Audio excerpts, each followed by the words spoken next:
Good evening, everyone here today, and anyone watching online. Welcome to today's meeting of the Cabinet from 11th of January 2023, our first meeting of the year. Welcome, Cabinet, for Happy New Year. Do we have any apologies for absence? We've got apologies from Councillor Spielman and Councillor Abbas. Thank you very much. And I think there's an item on the agenda tonight that we need to just give apologies to make sure Councillor Fraser can't make it. So obviously we will come to that and we'll have a conversation. It's a shame he's not being make it tonight. Thank you. So, minutes of the last meeting. Can I ask Cabinet to approve the minutes? Agreed. Thank you very much. Any items of urgent business? I've not asked for any minutes of any urgent business, and I've not going to approve any. The next item is declarations of interest. Any declarations of interest from anyone on the matters tonight? Okay, good. And then my opening statement. Today we've made a number of important items and improvements to administration to move forward at pace with our plans to make Thurrock the best it can be. I would like to take this opportunity to talk directly to residents. I have seen your emails, heard your complaints about our waste service, and it's not acceptable. Residents pay a reliable service, and whether we're in a house or a flat, this must be provided without really excuses. I've only been leader for 3 months, but I've already announced sweeping changes to services. For example, this year, we've appointed a new director of waste and street scene, and there's big changes to the senior management here. I don't expect to put any promises from me about bins tonight or any overnight improvements to the service. But remember, since the new administration took over, we've made changes quickly and at pace, and with more to come. And I hope residents will get a better service moving forward. Thank you. Now, with that, any briefings, policy, or budget reports from any other members? Okay. Any petitions submitted by members of the public? Nope, none received. Okay then. Any questions from non-executive members? None received tonight, Leader.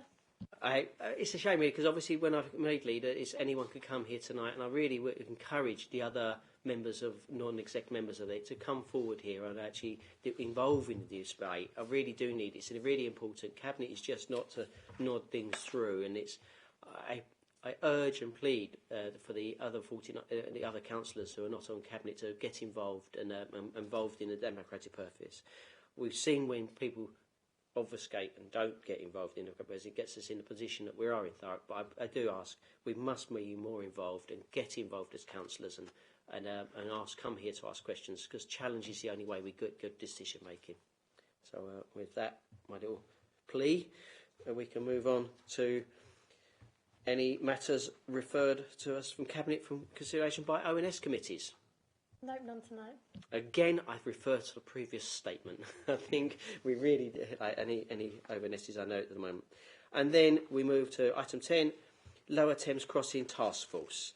I understand Councillor Massey can't make it tonight. I completely understand. I do understand Councillor Massey has been to these and diligently over the last year since he's been chair has been fantastic at that. I'm not going to speak about the report, I think it should be only in his words, but I'm going to ask Cabinet members if they've got any comments about the ongoing Lower Thames Crossing. I understand it's now in and we're moving forward. We're waiting for a decision. It's now been accepted by the Department for Public Inquiry, which will be coming sometime this year. Let's hope we can get a good result. Thank you. Councillor Jeffries. Thank you, Leader. Mine's just a comment to echo the campaign that you and I started, and that is if this road does go ahead, that we get the 1 million trees planted around the border of South Ockenden and bits of Averley to try and mitigate some of the air pollution that this road will generate. Any other comments from Cabinet members? I would, if we sum up really, and it's a shame, and I'm hoping, can we make sure if we can have this item back, if Councillor Fraser wants to come back as a standing item, make sure when he's available he can come back and give a report. I think it's really important as we come before the public inquiry starts in July, it'd be handy to have the committee there. If we can have a deputy could come, that would be helpful if we can appoint someone from the committee. And I'm sure I would happily take someone who's not a member if he thinks he's deputy. There's 2 non-elected members on there, so it'd be helpful if anyone wants to come.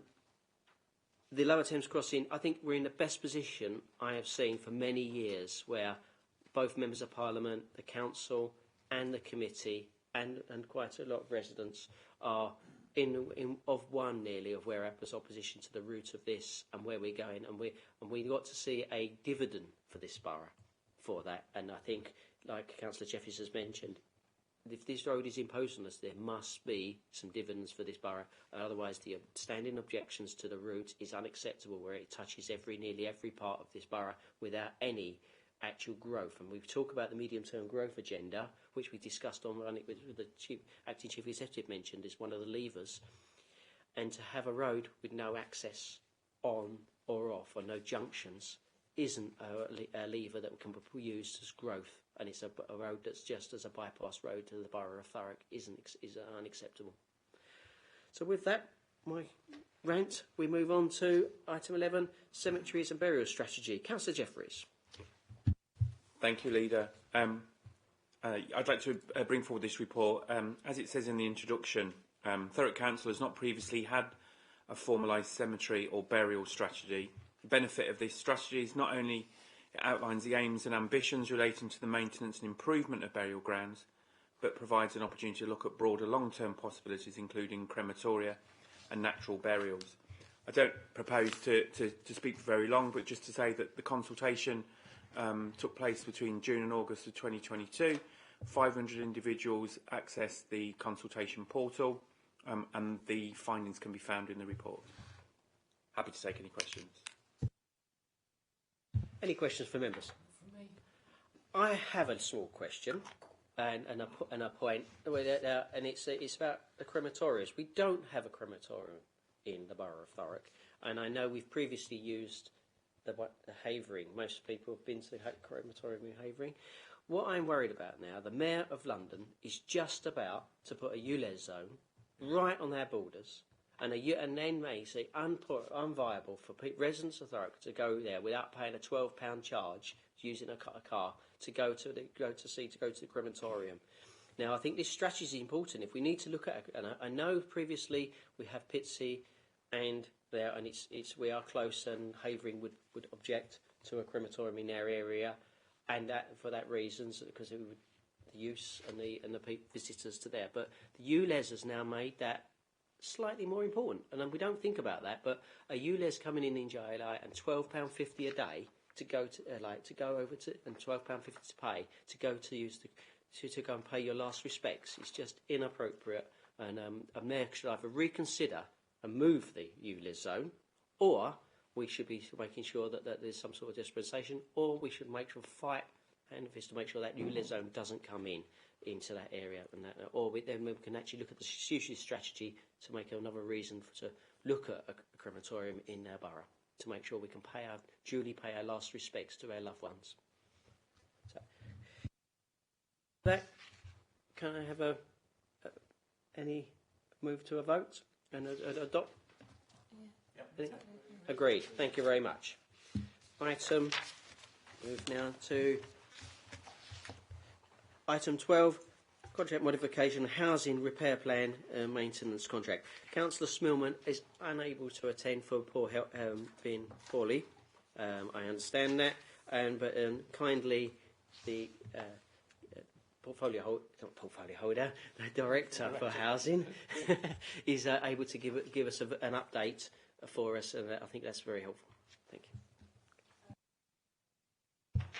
Thank you, Leader. I obviously assumed that everyone has read the report, so thank you so much. So the report sets out recommendations for contract modification for the term contract that we currently have got in place with mayors. The contract has got another 2 years to run. However, it's the modification of the value of the contract that I am today asking on behalf of Councillor Spillman for you to consider. The increase in the value is due to a number of factors. Obviously, as this contract was negotiated and entered into 2015, things have changed. We've had the unfortunate tragedy at Grenfell Towers and a raft of legislation that followed and regulation. So new changes to legislation in regards to building and fire safety, changes to inflation, and when the contract was negotiated there was a different sort of predicted levels of inflation, as well as additional works that have been over time added to the scope of the contract around fire safety voids, temporary work, temporary accommodation and energy efficiency works. As Councillor Jeffries, I don't propose to go through the entire information contained in the report. I think that the main point I'd like to make that this is a good contract, this is a well-performing, well-managed contract. We're not proposing to change anything for the residents at this moment in time. There's no change to the service or to the way the service is being provided. At the same time, we are working on re-procurement of that contract. And that's obviously quite a substantial part of our work, and we will be absolutely on time to enter into a new contract in readiness for 2025. The new item that we're looking to at, and I ought to point out to you, is the Social Housing Decarbonisation Fund. Is a second sort of wave of money. So you might recall we have been successful at the first round, and we have also submitted a bid, assuming Mears would be successful in delivering the works. Obviously, this is being made clear in the report, hence why it got amended through the intervention from commissioners to ensure we spell it out that should we be successful, we will be looking for a separate approval in regards to the match funding that the council would need to allow for this, and we will be obviously negotiating that through the sort of new route that we are going for. So I'm here to take any questions, should you have any. Thank you. Any questions, members? Councillor Jeffries. Councillor Johnson, even. Go, John Johnson, sorry. It's all right. I haven't got any questions. I just think it's a report that I would fully recommend. I mean, on the one basis that it gives consistency to our residents and carries on as we are. It's you know, some people say Mears isn't working. Personally, I think it is overall, and this is something that we just need to be consistent with. And I think this gives us that ideal way forward. Okay, thank you very much, Councillor Johnson. I've got one question, which is, as I would have. Mears, I've been considering where we were at the housing, so it's been a good, very good to avoid. I think Mears have been very helpful. They've been engaging, understanding, and trying. And there's been obviously mess ups in the way as we go through this, but obviously that's any large contract has that, and staff, and especially in construction and building. I'm coming from that background, I understand that, and builders are not the most reliable people to turn up on time. But I want a question about the social. I pulled out the Social Housing Decarbonisation Fund of £5 million, and that is matched funded, and it's obviously in this situation we're in. Obviously, that's a lot of money, and that's coming out of, I'm assuming, the HRA. That will be in that budget inside there, and won't be coming or hitting the revenue account. Just to confirm that to the general public that we're not continuing on in the decarbonisation. So that's a bid of £5 million, because I thought last time was £3.5 million. We got first round one. And what are the chances of getting that £5 million? Because then that costs a cost of £5 million on to us. So last time we got 3.2 million on a project of just over 6 million. So it's normally around 50% that the match funding is. We're hoping to hear any moment now. So the word on the street is that they've been doing their calculations just before Christmas and due diligence, and that we should hear early in the new year. So we remain very helpful to hear very soon. Okay. Well, let's hope. And it would, and so that would be the £5 million is it £2.5 million match funded, or is this £5 million contract value for the £5 million, and then there's another 5? So there's £2.5 million we're hoping for here for. So for this particular, so the bid is made of two parts. So this is part one of the bid. So the overall value of the bid is 5 million for this part. So we will be looking at in the region of 2.5 from to be match funded by us. That's what I thought. I just wanted to clarify that for the part that we are spending. Okay, thank you. Any other questions from members? Councillor Duffy. It might be in there and I've missed it, but it just seems weird that inflation's gone up and they come back to us for another 9 million. In vice versa, if inflation was lower than expected, I doubt they would be opening up their books and going, hey, you can have some money back. It just seems a bit weird for a contract they've signed into.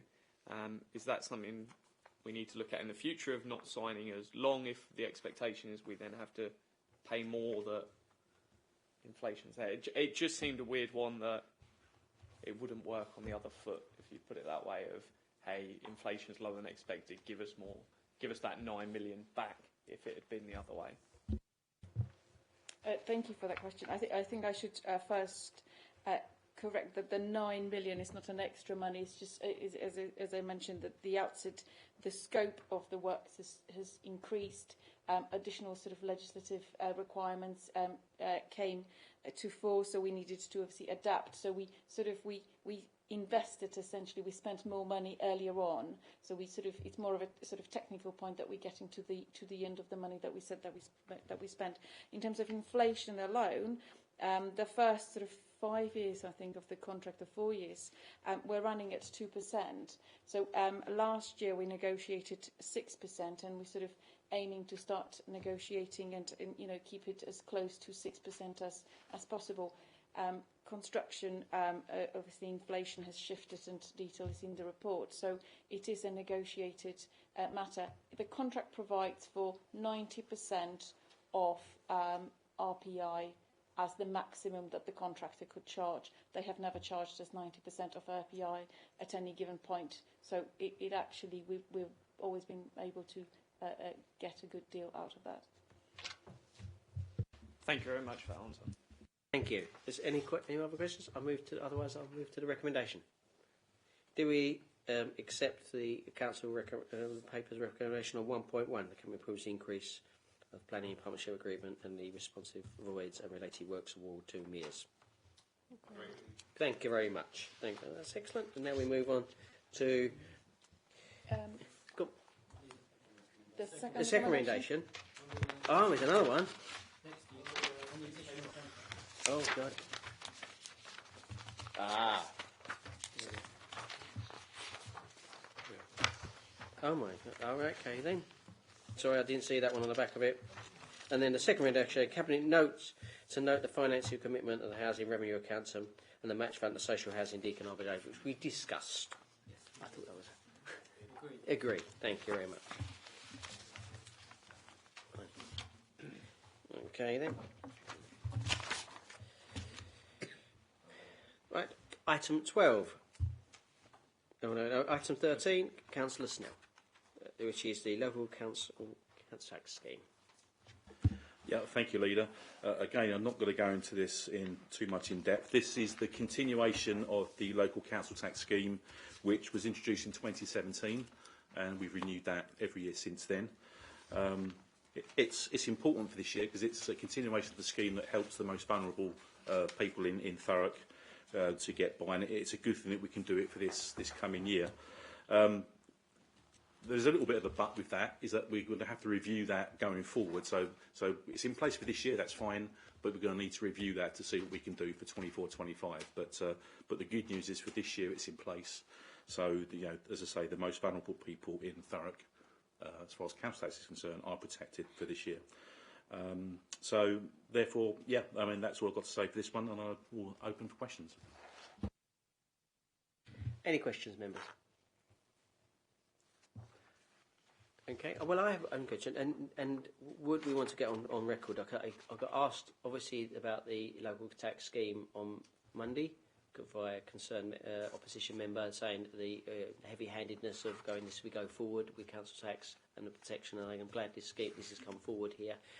What guarantees do residents have of the ongoing years? And I know we can't give any guarantees of local, but must protect the most vulnerable in society. Otherwise, we've got a great collection rates, and this is because we've got a good scheme to make sure that we're not chasing these people and becoming that. So we've got to make sure that bailiffs and council tax, I know, is the first thing you should pay. I think the first thing before anything else, and there is undue pressure that can put on council tax to these people and the most vulnerable society, and this is an important local scheme. So how will we do that? And there'll be this concern after Monday that we take removing this in ongoing years and needs to be reviewed, and a review always gives concerns.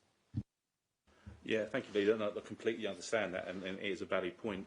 But in speaking with the team, is that we are looking at ways where we can finance some kind of a scheme going forward.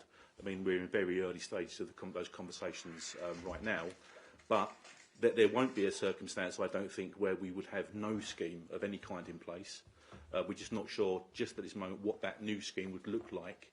But as I say, we've got the following year to talk this through, and ideas are being pushed about at the moment, and I'm sure that next year we will have a scheme of some kind in place to help the most vulnerable. Thank you.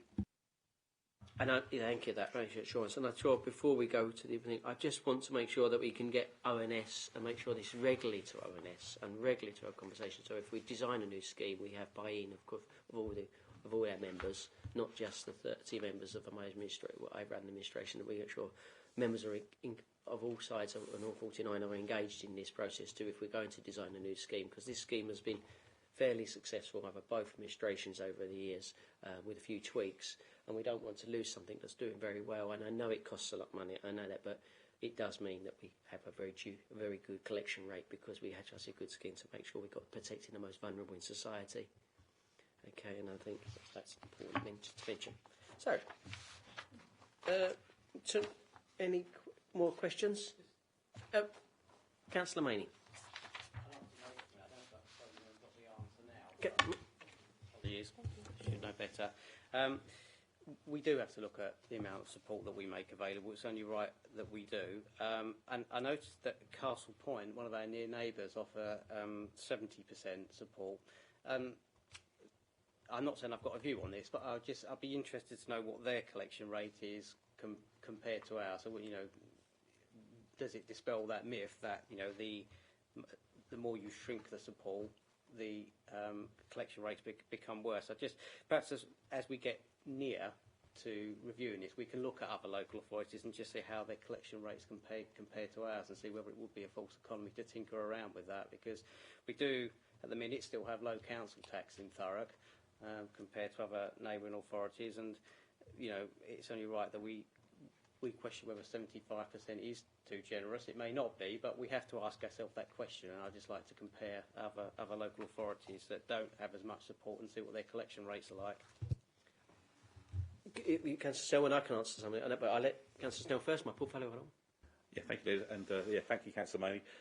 Yes, I can reassure you that on the ongoing discussions we will be having, those are the kind of questions we're going to be asking, because you're absolutely right. It's no point reducing it to such an extent that the collection rates drop off dramatically. So those are exactly the kind of questions that are going to be asked, and we're going to be looking at the evidence for all of that as well. And as the leaders have said, everything that we do, decisions that we come to, or at least ideas we have, we'll put them through ONS as well, so we get the broader view possible of all members, and hopefully we come eventually to the right solution to the issues that we find ourselves in. Thank you. Yeah, my point, it goes back to my point, Councillor Maney, it goes back to my point right at the beginning, that this is a great opportunity to announce, not just to do one report of one night before we see it in Cabinet. Let's see what ONS taking this seriously and looking at it and going and visiting or looking at other figures across there, and it's a great opportunity. If I was an ONS and I was chairing that, I'd definitely have a task and finish group on this system review and actively participate into looking at these items. This is a good item that's coming out. It's a small item, but a critical item, and exactly what we're here for, so that when we can get a report of ONS coming here, so we are fully aware of this system, and ONS, that's what I would do as a chair of that committee anyway, but I'm not directing them at all, hopefully.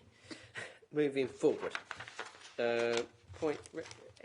Any other questions before I go to the recommendations 1.1 to 1.3? Thank you very much. That's excellent. Excellent. we're moving on then to item 14, public health contract. Is that Arnold? Well done. Thank you, Leader. This report from Public Health is asking for a second one-year extension to the existing Healthy Families Service contract. The first request for an extension happened during the thick of COVID-19 and so was fully understandable. However, it may seem disingenuous to cite COVID-19 now for this extension.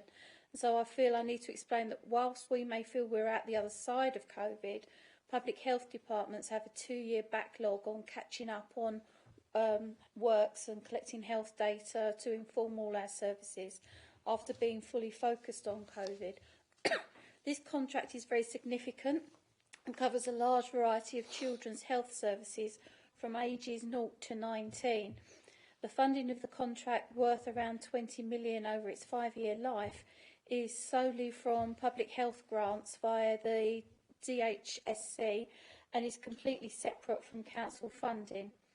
Government sets many statutory requirements within the contract, such as the National Child Measurement Programme, and it also covers things like antenatal, children's health visits, school nurses, children's safeguarding, vision screening, as well as children and young people's physical and mental health interventions. Public contract regulations are due to change around provider selection regime, and contract costs are subject to increases due to NHS pay award agendas. So because of this, to extend means in real terms there'll be like a 6.5% reduction in spend on services to cover these increased costs. So as outlined primarily on page 94, we feel that this can be done via some services being provided virtually rather than in person, and ceasing of services that can be signposted for schools to deal with other current providers of those said services.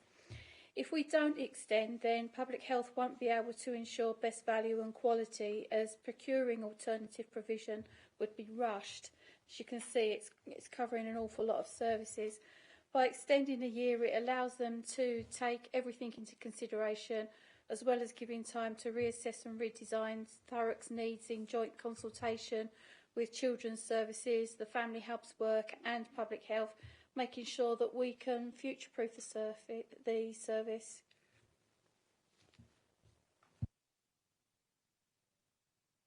Thank you very much, Councillor Arnold. Any questions from Public Health? Councillor Johnson. Thank you, Leader. I feel as though I should say more as being the portfolio holder for the children's side of it, but it was presented so well. Everything was said in there. I think the big thing is it does give us that time to reassess it all, and it's imperative that we do agree to it. Okay. Yeah, kind of answering what you were saying there as well. Yeah, this contract very much, for me, I thought, oh, this should really sit with children's and education, but it's because the government grant fund it specifically through public health, that public health procure and commission the contract, and it's done from grant funding and not from general council funds, which is why it kind of sits with public health. And we kind of had this conversation, didn't we? So I've done a bit of work on children's to figure it out, but I welcome any comments that Councillor Johnson has on it. Any other questions? I know that's my question, was obviously your answer to make sure that we was on the right, because I was always worried about typos in it. The recommendation 1.5 says it's education and health portfolio holders, and that's why both of them are involved tonight. So, can we question no more? I think it's a good initiative to move forward. So I will go to cabinet recommendations. I'm not going to read them all out. 1.1 to 1.2, 1.3, 1.4, and 1.5. Reading excellent. Okay, then we move to the last item of the night, one of the most important, very important item. Councillor Juffin, item 15, corporate peer review challenge update. Thank you very much. It was both of ourselves and Councillor Snell actually were at corporate ONS when this item was discussed. I couldn't possibly guess which month, but the whole of the end of 2022 is a bit of a blur there. So I think it was December, but it might have been November. Ideally, this information should have got to ONS quicker, and it's something we made the point there, and I'll repeat it again here. And it's also, we put that message out to the chair of the committee and the whole committee in general, that if there is information they want and they can't get it onto their work plan, don't be shy. We've got a monitoring officer I know that would happily help out and drive the case, but reach out to Cabinet and go, this is information we want, this is something on the work plan, we can't get it. We can look at addressing that. But it's the idea that it got to a stage where I wasn't really aware there was the clamour for it, and then suddenly it's a motion at full council. There's more efficient ways we can get stuff done. Lots of this will lead into what is in the recovery plan, best value inspection, and then what comes out of that with the improvement plan. So it's one where it's a whole cross piece of work. It's not quite as plain with everything going on that it's just this and there's nothing else, and it would be naive to act like there's not other stuff going on in the council. So there's already been the commitment from both the leader and the acting chief executive that the stuff will go forward to council in future, and really keen that I don't know how many times Councillor Cottrell said it, it's all 49 councillors that need to get stuck into this and really make sure the changes are there. So there's lessons to learn from in here, and there's going to be no doubt even more coming in the best value inspection recovery plan. Thank you. Before I make my comments, is there any other comments? Councillor Snell. Thank you, Leader. Thank you, Councillor Duffin. Just one thing struck me. This is more of a comment than it is a question, actually. On the actual peer report itself, on the feedback report, if you go to page 8, there's a statement from the peer review panel, the LGA panel, and it says, a robust and rigorous financial diagnostic was undertaken over 6 days in December 2020. Sorry. Who's mic? Oh, for goodness sake. Yeah, it says a robust and rigorous financial diagnostic was undertaken over 6 days in December 2021 to provide the peer team with a focused and detailed analysis of Thurrock Council's financial planning and management. And what was their comment on that? Their comment was, the investment strategy has served the council well in recent years and largely shielded it from the difficult decisions many other councils have faced. Now, I only bring this to light now because, I mean, we had a meeting on Monday where, you know, we received a lot of flack from certain other members regarding where they perceived the failings of this council to lie. Now, this is the LGA, and they've given the financial investment strategy a glowing report. So my point is, let's wait, everybody, all 49 of us, until the BVI report comes out, and then let's see really what's gone on first. Let's find out really what happened. And before we start sort of chucking accusations about and making up our own minds, let's wait until we see the facts. Because if the LGA were a little bit baffled, then it's not a surprise that we might have been. So I just want to make that comment. Thank you.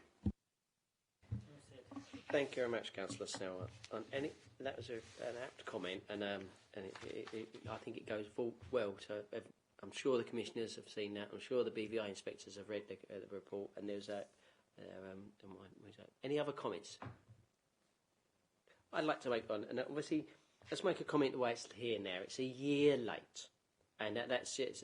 In this administration, that won't happen. It should come as where we pay for this. It's comments and good practice to actually improve that. We got stuck in to actually make some changes over the summer. You could see some of this was enacted. I like the comments that we got as well about how we can focus, and if we've got these grand ambitions, can we actually achieve these grand ambitions? And that's what we're going through now, and especially in my department, in department growth, and the questions we've got to ask. We're talking about reviewing things. We're in a review state of everything, and everything is up for review to actually understand that. And then that is good practice, and we've got to make sure what the important things which council should focus on. I think the groundings of this, I know it's a year out of date, I know it's been moved on, but some of the facts here was used to in our recovery plan. and if we can own this recovery plan, and if instead of waiting for a peer review, that recovery plan should be reviewed regularly by members and concerning it, and then as we go through and we can publish the recovery plan and get engaged in the recovery plan, the quicker I'm hoping the Secretary of State comes back with that, and we can actually own and start owning it ourselves as a council, that recovery plan, and holding us each other to account, and senior officers and the council, we can move forward. And we can't move forward until we need to do that, and then that will be part of our peer review, and we'll be challenging ourselves and doing our job as elected councillors. But I'm glad it's come here. I understand Councillor Fraser. I'm sure if he was here tonight, would have something to say, and I'll be welcome as the chair of that committee now. And it's not anything on him who can't make it tonight. So, and that's why there's no ONS response to us for here and his comment, and I'd welcome his comments. But I understand it's a year old, and I was there at the meeting as well, and I thought it was a good ONS meeting, good challenge, good questions, and just a shame it was 6 months too late. And I think we can move forward. That's lovely. Yeah, and I think it's a perfect example of ONS. I had great time sitting on sort of corporate ONS with Councillor Gerrish for several years. You don't just have to sit there and accept what the work plan is and go, oh, this is what we do, that's it. Drive and find out what interests you. It's one that there will be topics that are more interesting than some that are not. Go forward and set that agenda and what you really want to get into, because the more constructive debate that happens at those, the better the decision making is for all 49 councillors. And it's truly the one collaborative place in the council, if we're going to be honest, for members. You sit in a full council meeting and sometimes it is very A versus B, and then you go to a committee and the same people are working together, coming up with good ideas, and that's more that we need that. And it's continuing to drive the agenda of what do they want to discuss, what do they want to go into more detail. The more stuff that isn't purely positive, that's ideally what we want them to be discussing, going in and going, that's not working, let's change this, this is working, that's fine, but how do we get even better? Because hey, everything can improve. I always accept that as a position, that nothing is ever perfect. Thank you very much. Yeah, it's and the Leader of the Opposition said this is now maybe a year, but there is some comments there we need to take on, and I think what we did do, I'll repeat again, we started working on the peer review, but internally, and didn't actually talk about it publicly, and that was wrong. It will happen quicker now next time. That's corrected under my leadership, as long as I'm here, and the acting chief executive agrees completely. I think we need to focus on the feedback that I would give as cabinet tonight. Is the quicker we can see and the recovery plan and get engaged in a full council, the quicker we can actually work on the peer challenge here and work on things and have an open, and everyone can see the recovery plan and pull it to bits, improve it, question it, and own it. And I think we don't have to wait for an LGA corporate plan. Let's have that own that recovery and improvement plan. With that, any other comments? Leader, just before you go on, just to confirm then, under recommendation 1.2, that is your comment that you've just Yes, made my there. comment is the quicker we can get that, and as soon as we can, that will be our. Yeah. And that's what members will be voting on this evening. Yeah. Thank you. That's it, because this is so a year out date already. It's now been overtaken, and the quicker when it's not in our gift. And my beg is to central government and the minister to actually get, so we can actually then get members involved as quick as we can now, and to own our improvement plan. Yeah, thank you. So I would take just a plea to we can get it to public it as quick as possible. And I would, okay. Any Councillor Duffin? No? Councillor Duffin, do you want to say anything now? No. Councillor Maney, I didn't know if you was commenting. I didn't want to labour the point. I mean, I was going to highlight the passage that Councillor Snell highlighted, but I think if we look at page 109, that third bullet point, again, it mentions that word governance and oversight. And there's a reason overview is in the words overview and scrutiny. You know, our recovery, our financial strategy, how we go forward doesn't start and end in Cabinet. Scrutiny is really important, and I actually want to say thank you to Councillor Massey, because I know when you became leader you offered the chair of corporate overview and scrutiny to the main opposition, It's probably the most important ONS, particularly in the context of the situation we find ourselves in now, and they turned that offer down, which I think was a really poor show.